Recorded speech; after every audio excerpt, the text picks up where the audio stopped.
হও, আমি আইসা গেছি। এই ডাক্তার, তুই আমারে বাংলাদেশে আনলি কেন? আমি তো আমেরিকা চেয়েছিলাম।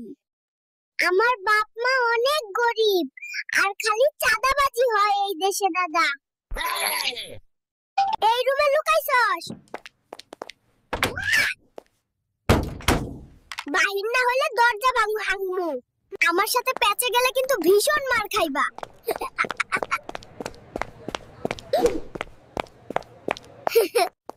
ডাক্তার ভাই, তুমি লুকায় আছো, বাহির হও এখনই।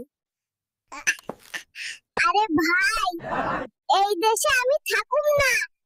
এই দেশে আমার বাবা মা কেন আনলো? এই দেশে সরকারি নাই, চাকরি নাই, মানুষ ভালো করে খাইতে পারে না। চাকরি নাই, টাকা নাই, আরে আমি বড় হইলে কোথায় কাজ করবো? চাঁদাবাজি বন্ধ করো ভাই, না হইলে আমার লাঠি দিব তোমারে।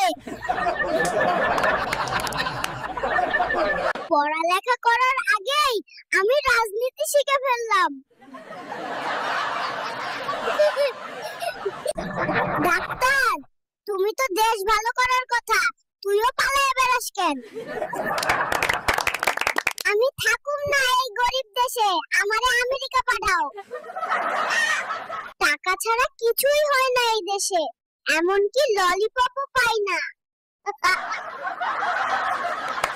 ডাক্তারকে আর পাইলাম না আমি, বাবা মার কাছেই চলে যাই। আরেকটু ঘুমাই, 5 মিনিট পরে উঠবো কসম। এই দাঁত মাজা না, দাঁতের সাথে যুদ্ধ। আম্মু তুমি কাজ করো, আমি স্কুলে গিয়ে রেস্ট করি। ব্যাগে বই না, ইট আছে মনে হয়। স্কুলটা যেন জেলখানা, তবু ভিতরে ঢুকতে হবে। স্যার, আমি পেন্সিল লিখি না, আমি খাই।